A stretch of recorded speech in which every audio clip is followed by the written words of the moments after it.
Okay, in 3, 2, 1, go. Good evening and salam sejahtera to all our honorable panelists and attendees of our forum. Today we're gathered here to discuss a very important topic in the world of education, which is the vital connection between teacher empowerment, collaboration, and fostering a lifelong learning mindset within the education system. Beyond imparting knowledge, educators hold the key to shaping students' mind, fostering critical thinking, and nurturing a lifelong love for learning. Moreover, teacher empowerment lies at the heart of creating a conducive environment for effective teaching and learning. When teachers are empowered, they're equipped with the autonomy, resources, and support needed to innovate, experiment, and adapt their teaching methods to better meet the diverse needs of their students. So in this forum discussion, we will delve deeper into the intricate relationship between teacher empowerment, collaboration, and fostering a lifelong learning mindset within the education system. We will explore real-world examples, best practices, and strategies for creating a supportive ecosystem that empowers teachers, promotes collaboration, and cultivates a culture of lifelong learning. So joining us today, we have invited a panel of experts from different educational practices to discuss this topic. So we have today our panelists, including Mr. Pari Murgesu, the State Department Head, representing the Ministry of Education. Mr. Pari.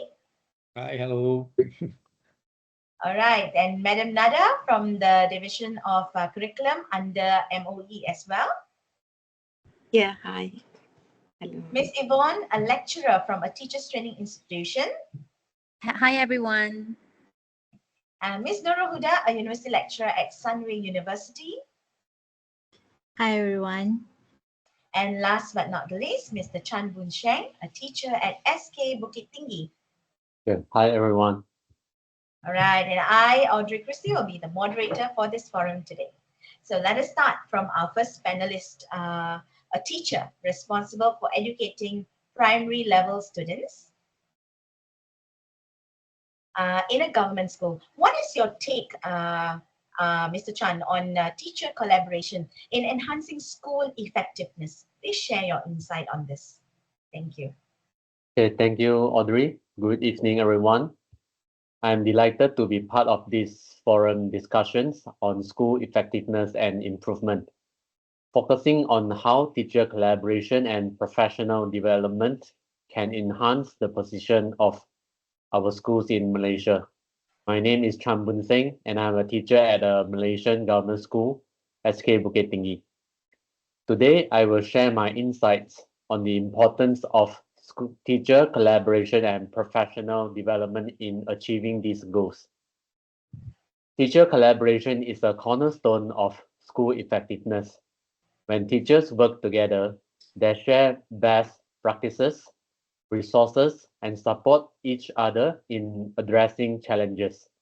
This collaborative environment fosters a sense of community and collective responsibility, which translates into improved students' outcomes. At our school, we have regular collaborative learning sessions where teachers from different subjects come together to design interdisciplinary projects. This approach enriches the curriculum and allows us to address the diverse needs of our students more effectively. Sharing experiences and strategies creates a cohesive and supportive learning environment. Collaboration also includes peer mentoring, where experienced teachers guide new teachers.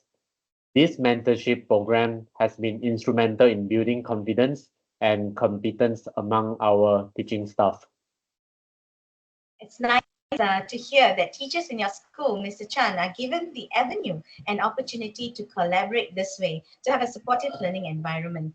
However, how is professional development helpful for teachers like you to empower all teachers? Okay, professional development is equally crucial in enhancing school effectiveness. Continuous learning opportunities provided by the government for teachers ensure that we stay updated with the latest education research, teaching strategies, and technological advancements. This helps us refine our teaching practices and adapt to our students' evolving needs. In our school, we have a robust professional development program supported by the government that includes workshops, seminars, and peer observation. These sessions equip teachers with new skills and knowledge, which we can apply in our classrooms. For example, a recent workshop on differentiated instruction has enabled us to tailor our teaching methods to better meet the individual learning styles of our students. Empowering teachers through collaboration and professional development positively impacts our motivation and job satisfaction.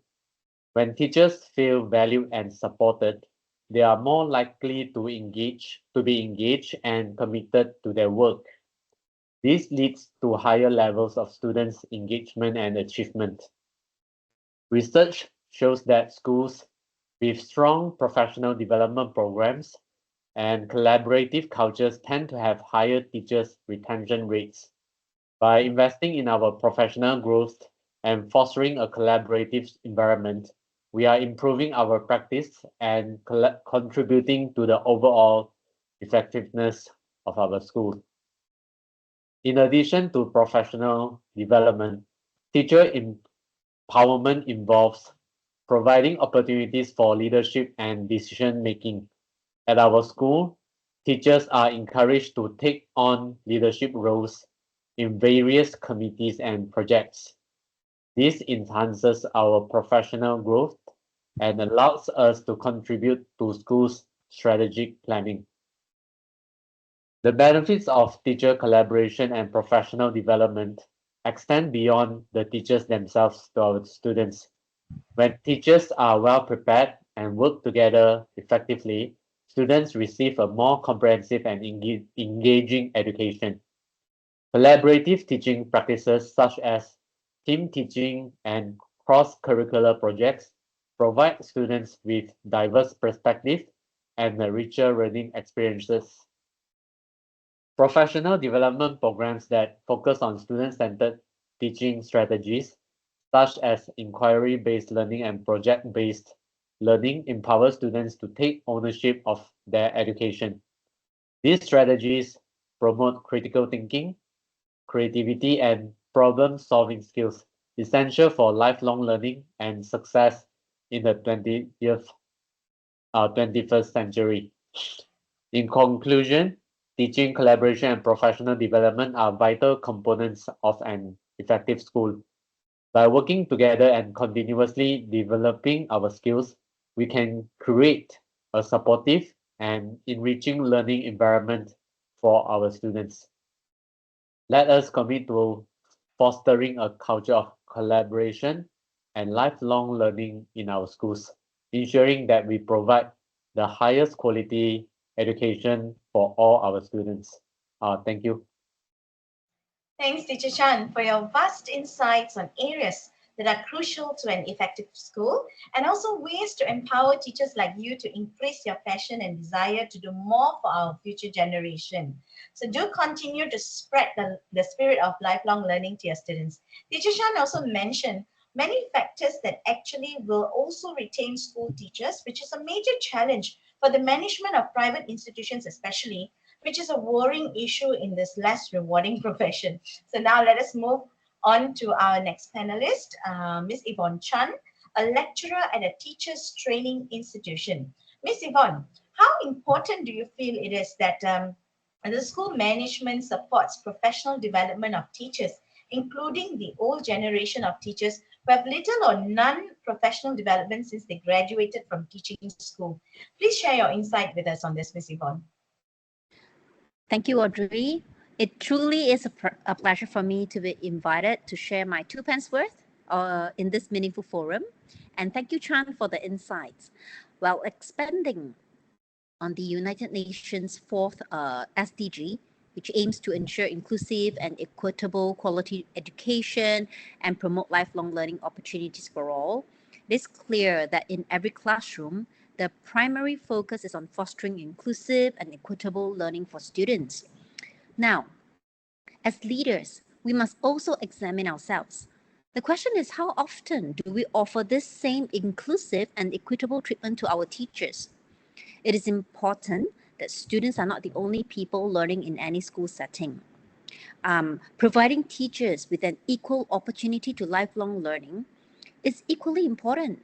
But the question is, how do we do it? Can a school improve its efficacy without encouraging teacher collaboration or providing professional development opportunities?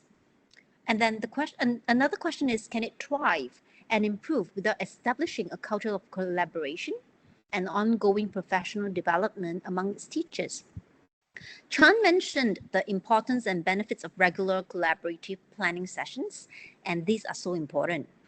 But before these two awesome ideas can be implemented, a school's culture of continuous collaboration, where there are collaborative spaces, which are also known as maker spaces, are made consistently and readily available to teachers.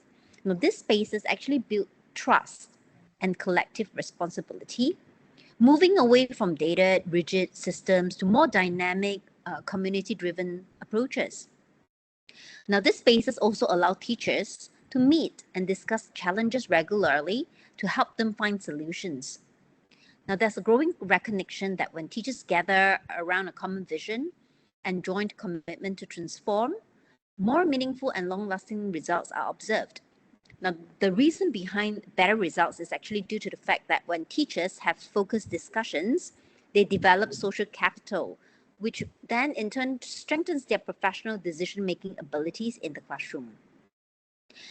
Professional collaborative communities actually encourage teachers to work in a cycle of collective inquiry and action research, which will in turn improve student outcomes because inquiry, reflection, critical thinking, problem-solving collaboration, and personalized learning is promoted. When it comes to teacher professional development, Chan has also touched on some vital points. We know that there are teachers who graduated 20 or even 30 years ago and have never attended a single professional development course. Their knowledge just stays there. And the problem would be they cannot cope with the fast-changing, globalized digital world. Well, you cannot believe the number of times I entered a veteran teacher's class only to observe him or her reading aloud from the textbook or trying to teach on the board while they talk to the board. Now, all because they cannot cope with the era of technology. So how can we teach to tomorrow's generation with outdated and rigid teaching practices? We're talking about artificial intelligence now. Tomorrow, we may be talking about living with AI. So how can continued TPD be ignored? Now, high-quality TPD focuses on providing teachers with active learning opportunities, which allows them to explore the issue space in today's classroom, reflect on their teaching practices, and discuss constructively on how to work around problems. School leaders should also make it a point to follow up with teachers after TPD. Now, many times, teachers are also sent to professional development workshops, which are short and sporadic. I think this is not only a waste of resources, but also money and time. TPD to improve instructional practices have to be intensive and constant, and good TPDs often train teachers in leadership skills. They also bring out positive changes to teachers' teaching practices as well as student learning outcomes. Well, in closing, I would have to say that a culture where teachers work together regularly and teachers engaged in continued professional development would fix school growth and efficacy as well. Collaborative spaces and professional learning communities can extend to create places where we can build trust, innovate, and grow as teachers. Also, by encouraging inquiry, reflection, critical thinking, and personalized learning, this process empowers educators and enhances student learning outcomes, which will in turn improve school effectiveness. That's all from me, and thank you, Audrey. Thanks, Ms. Yvonne, for bringing out the issues on ineffective TPDs and their setbacks, and also highlighting the importance of employers or school management in providing structured and continuous TPD in improving school effectiveness. So let us hope this message goes across to all school managements who are listening to us right now as a reminder. So next up, let's hear from Miss Nurul Huda, a lecturer in a renowned university in Malaysia. I'm curious to know, Miss Nurul, from you on how a faculty can create a supportive environment where lecturers feel encouraged to share ideas and learn from each other. Hi Audrey, thank you Audrey for inviting me to join these fantastic sessions with all the professional. So my name is Nurul Huda. I am a lecturer in Sam University College. So to your question, Ms. Audrey, as a lecturer in Sunway University, I strongly believe that lecturer collaborations and professional development play an important role in school improvement and effectiveness.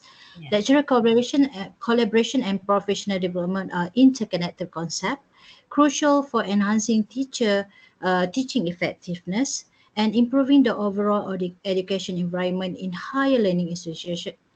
It is the acts of lecturers working together actually, okay, sharing the common idea, and then they also have their own expertise based on their course, and by these resources that we have, actually we achieve a common goal of the university, and by this we also can achieve the school effectiveness and the improvement that university want us to gain.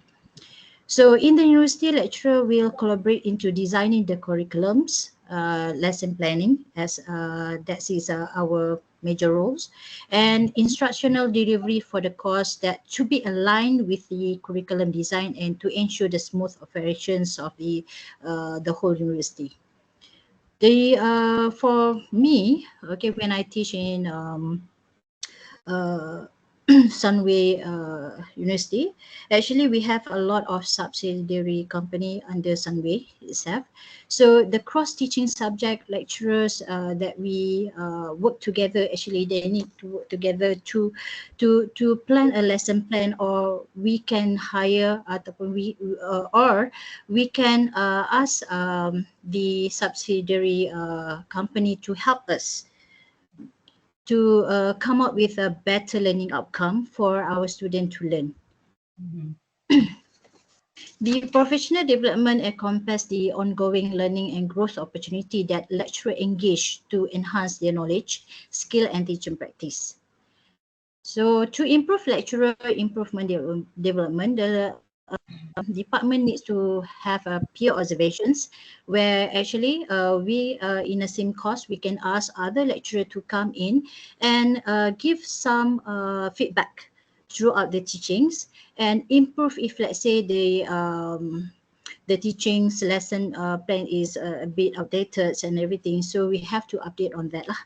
Okay, so the lecturer may also sharing resources and material that they use in collaborative system for developing classes and sharing the teaching material, assessment, and activities. And all of these need to be upgraded from time to time.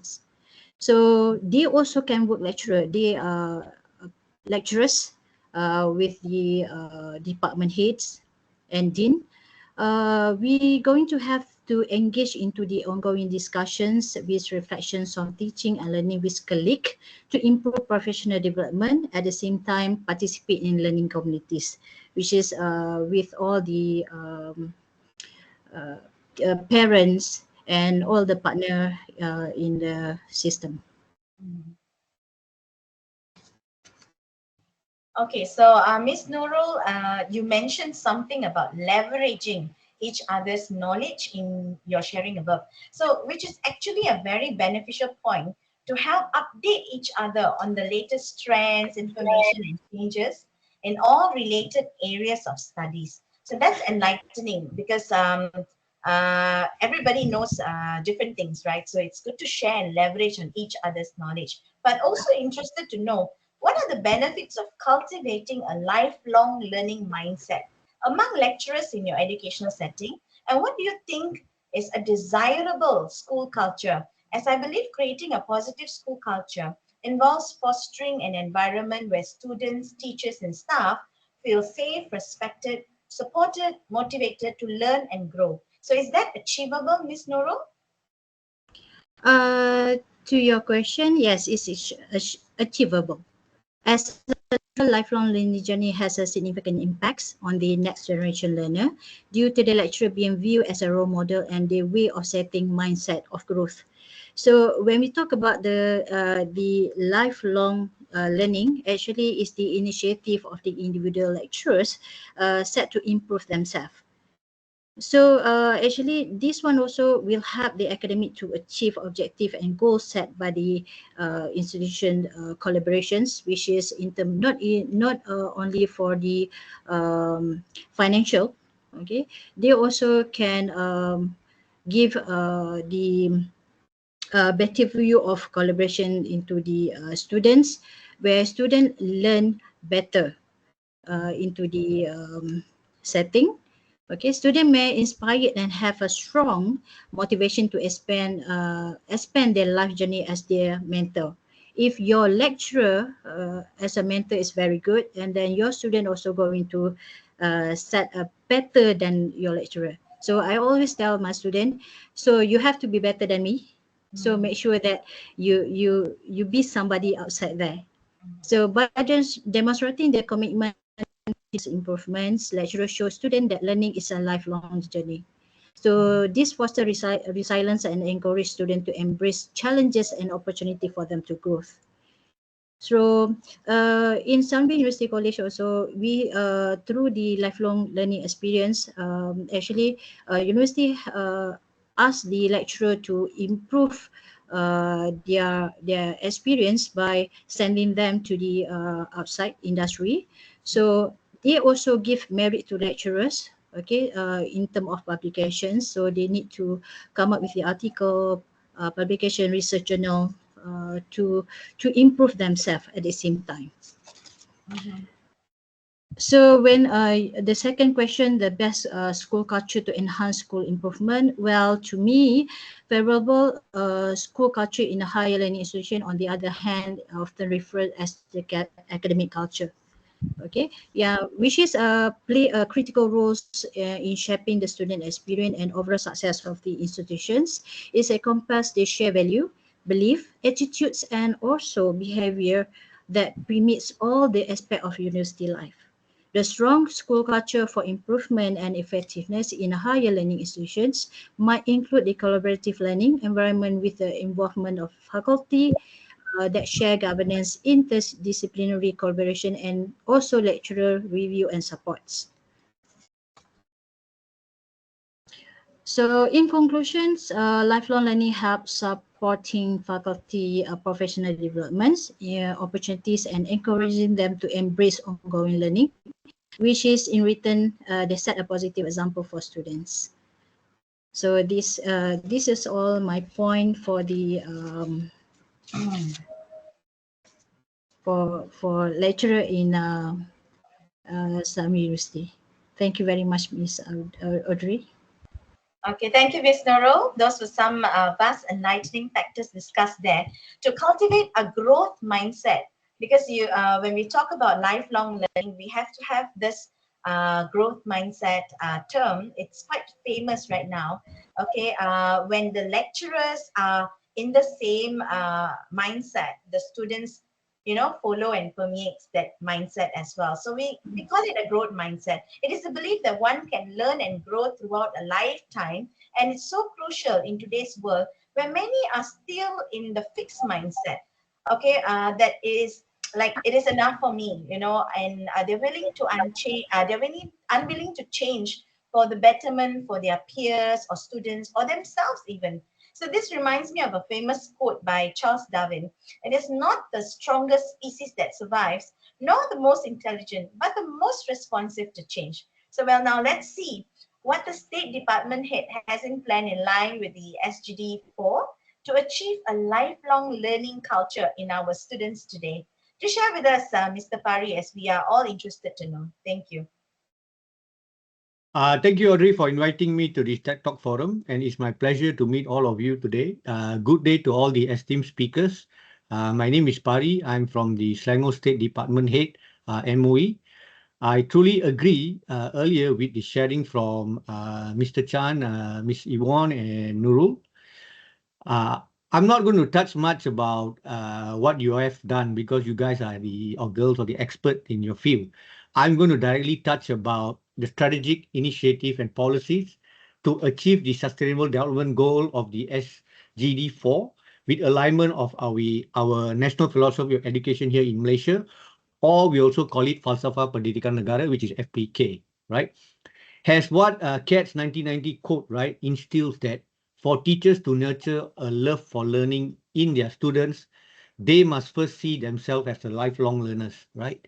So teachers are actually very important in this educational journey that we go through, all right? For teachers, collaboration and professional development in upgrading the positioning of the school's effectiveness and the best school culture to enhance the school improvement and effectiveness, the government plays a very important role and responsibility as part of the educational system to achieve school effectiveness and improvement, right? So let's start with strategic policy reform and implementation. In our National Philosophy of Education in Malaysia, we focus on quality, inclusivity, and lifelong experience for everyone, right? No one is left unattained, right? We should revise the current curriculum standard and practice, look at how it's relevant and inclusive. These policies cannot be set as a limited boundary and have to be open education for all, including those who live in remote locations like deep in the jungle and indigenous population like Sabah and Sarawak, right? We also need to have legislation on laws that governs and support educational rights and compulsory laws that extend not just primary and secondary tertiary education. We have to also have laws in anti-discrimination by providing equal education and more enhanced education even for those with any kind of disability and access to quality of education for all our children in Malaysia. Next, I would like to talk about how to increase access in education. This is something that we still struggle in our government, right? Why? Because several things has emerged and that is going on and we are trying to firefight, but that's not the way. We need to actually put in a strategic plan to offset all these kind of things. Just for an example, during the pandemic of COVID-19, we all went through a very bad life learning experience. But the outcome that I see today is actually was positive. Is more students and teachers now has engaged in the use of technology for their education by learning new ways to connect in the digital world, and more platform has been built for them to not discontinue education no matter what happens. So everyone, we want everyone in Malaysia, right, all the world, right, to be educated, right? It's very important, right? This cannot be stopped here, but we need to continue, right? We need to leverage and use more technology and innovation to open up new channels and improve the access such as e-learning platforms, even in the rural areas. In order to provide robust digital access, programs like OneBistari.net should be enhanced and expanded further. OneBistari.net has helped us during the COVID-19, but it is now currently stagnant, not much improvement. So we need to look into that, things that are already working, but in enhancing it for a better future for all our students, all right? Next is to improve and develop new educational infrastructure by investing in this infrastructure to urban and rural areas to reduce geographical disparities. By upgrading and building new resources, equip school and inclusive in this struggling location, we will have more access of students getting educated, right? Rather than, they say that, oh, this area we don't have internet connection, or we don't have enough infrastructure, not enough library facilities, not enough lab facilities. And so, they don't go, they stop there. We don't want that to happen, right? We don't want them to follow what's being happen to their family or their parents' time where they don't have all this innovation and technology. Now it's only there. So the government should, allocate certain resources and funding in order for us to have equal access to any geographical area that we see. in our country today. Yeah, Mr. Pari, talking about the pandemic, which you mentioned earlier, which brought about a huge overnight change in the educational setting and a sudden switch to digitizing education. Thanks to many existing online learning and free platforms, it was achievable by a lot of us in Malaysia, not talking about government initiatives.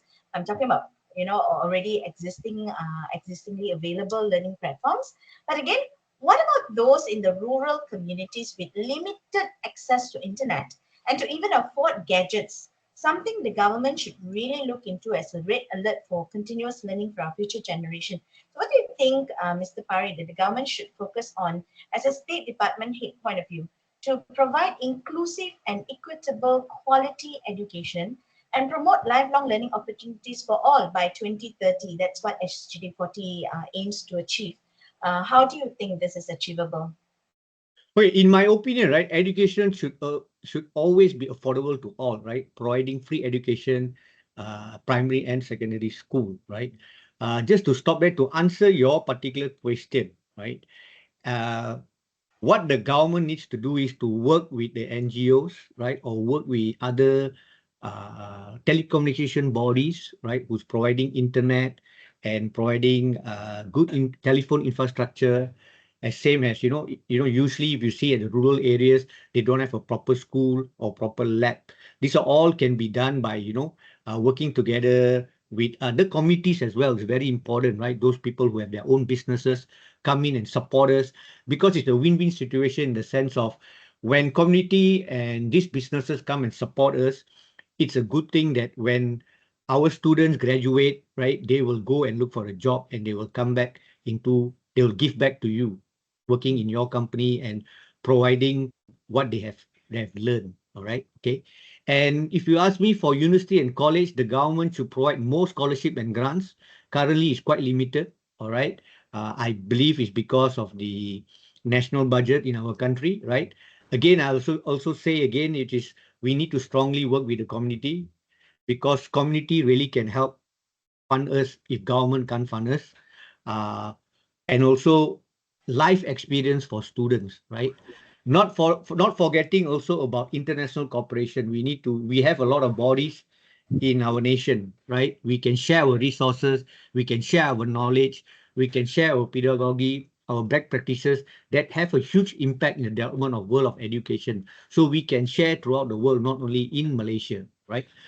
To improve the quality of education, teachers training and development, curriculum enhancement and assessment and evaluation already has been highlighted by Mr. Chan, Ms. Ibon, and Ms. Nurul.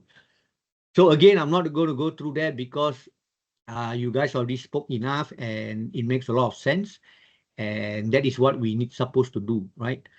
Next is I'm going to share the strategies since I'm a representative of the State Department of Selangor under MOE. Our main goal again, right, to stick with the same goal as the United Nations, aligning it with SGD4. Okay, I want to stress that the importance of developing and promoting inclusive education. This is something that many countries or even us, we're not doing good enough, right? We need to align our plans and execute. We need to gear up and more for cultural diversity by incorporating multicultural and multilingual curriculum in our education. Why multilingual curriculum, you can ask? We in Malaysia, we live in a multicultural society. We have to respect each another's culture. And in order for us to, have more access to education, we should start looking into multilingual, right, in our education, right? This will reflect how Malaysian education sector wants to achieve and reflect our diversity, heritage, and culture to promote respect and understanding among different ethnic groups and in our society and our country itself. Okay. Last but not least, one of the most important strategies is expanding and enhancing special needs education. With what we need from this is we need to have highly qualified teachers with the utmost experience and skill set. If we don't have this kind of teachers, throughout the world, we have many kind of professionals or experienced people. We need to work together, or maybe have a program to exchange program, teachers exchange program, or the government can set a certain amount of money, right, for them to come here and share their ideas that we can adopt At the same time, we also can give what is being done in our country, because we're a multicultural society, where else a lot of countries in the European countries and all, right, they don't have this type of multicultural people. They're all almost the same, right? The belief system, they don't have a mix of cultures, all right? And we need also to create new and enhanced program resources using current technology for students with special needs. There are out there, and in Malaysia, we are quite lacking. We need to adopt that very soon, because as you can see, digitalize is one. Now they are actually moving to robotics, right? So something that we need to tap on and to move further, right? In order for ensuring even our learning materials, the infrastructure, the services that we provide is also very important, and we need to use advanced IT for our diverse learner all the time. Okay, so by embracing this strategy, Ministry of Education can make a significant stride towards achieving not only SDG 4 plan and alignment with our national philosophy of education to be successful, thereby providing a sustainable development that benefits not only current student, teachers, educators, and community, but future quality generation in education. So thank you, Audrey, and the panel members for a lovely evening to share my thoughts. Back to you, Audrey. Well, thanks, Mr. Pari, for taking us back to, diverting a little bit on the national plan for inclusive education. All right, for sharing all your plans and proposals, and hope these positive changes will actually take place soonest in our country with the support of our Malaysian government for equal educational opportunities across all students from various backgrounds in Malaysia. As I believe this will eventually bring a lifelong learning culture amongst educationists and students too in the long run. When everything is taken place, when every policies are set and supports are given, then we can achieve this lifelong learning culture or mindset amongst all throughout the nation and also the globe. And also thanks for reminding us that there is also a special group of people, the special needs students, who are often forgotten or given less priority in job opportunities, especially later on in their lives, that to them, the SGD4 definitely is something crucial to achieve, right, as a common goal across the globe. So I believe there are many more sekolah integrasi being effective right now compared to earlier years, with more professionally trained teachers in these areas of special needs being churned out from various universities in Malaysia. Hope there are more free training and development programs provided by the government in future, or plan for these existing teachers who are already into special needs to enhance their skills and also to provide inclusive education to our nation, right? So, well, last but not the least, may I invite Madam Nada, the Curriculum Division Officer of also representing MOE, to share her thoughts on our topic today on the importance of professional development and teacher collaboration in bringing about lifelong learning culture to our students today.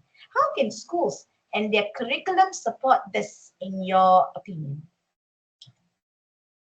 Yes, thank you, Audrey. Good evening, everyone. It's my pleasure to be here as a part of this engaging forum discussion. My name is Nada. I'm here in my capacity as an officer from the Curriculum Division, and I'm looking forward to our exchange ideas and insights. As a Curriculum Division officer, I would emphasize the value of professional development and teacher cooperation in raising school efficacy. Collaboration among educators is a potent instrument that facilitates knowledge sharing, mutual learning, and professional development. It helps employees feel more unified and collaborative, which can benefit students by creating a more cohesive and encouraging learning atmosphere. By combining their expertise and experiences to tackle shared problems, educators may collaborate to create more effective teaching methods and curriculum changes to keep instructors abreast of the most recent finding in education, pedagogy, and technology. Professional development is crucial. It gives them the abilities and information required to address the variety of demand of their pupils and adjust to shifting trends in education. A school reputation and efficacy can be improved by placing a high priority of professional development, since it shows that it provides a high quality instruction and ongoing improvement. As a part of my job, I try to make sure that there are possibilities for professional growth and cooperation.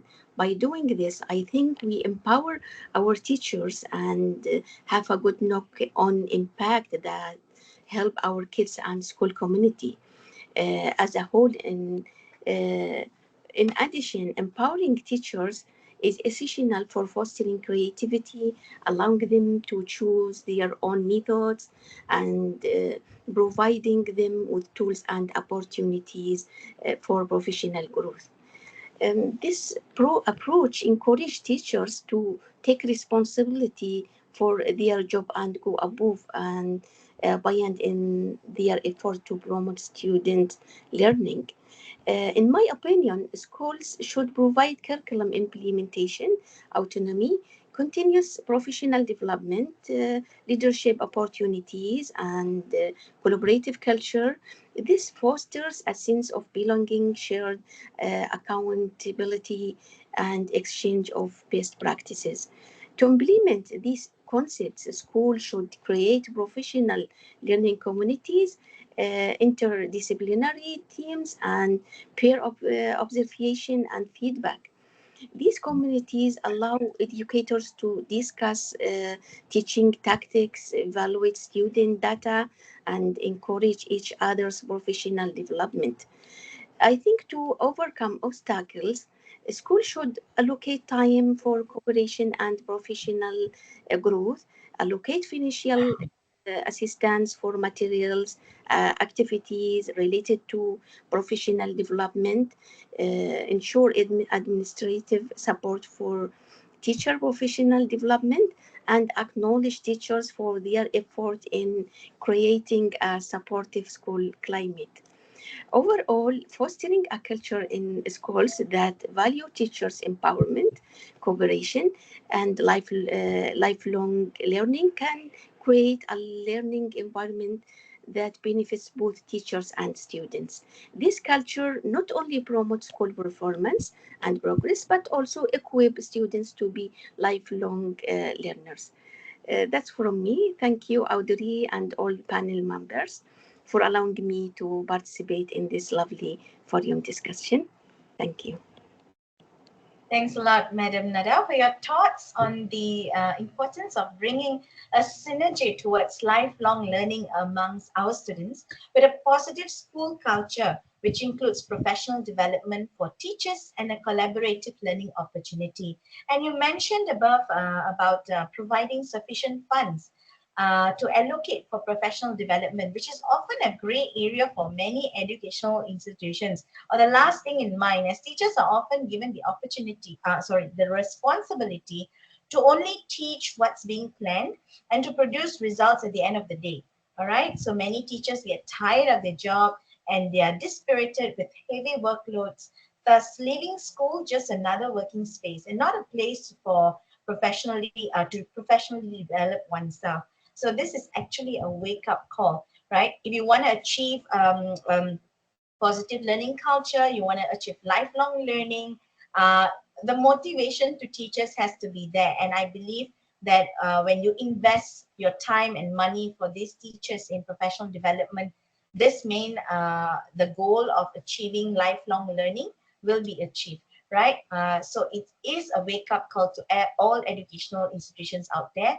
Your school effectiveness is definitely when your teachers are professionally developed, not forgetting continuous and structured professional development is crucial to check and balance the quality of our educators that you produce. So you achieve a lifelong learning culture in your school or campuses. Thanks again for all our panel members today who shared their notions and reasoning on our topic today on fostering teacher empowerment and lifelong learning in education. We will certainly be back with more exciting and trending topics in our next forum.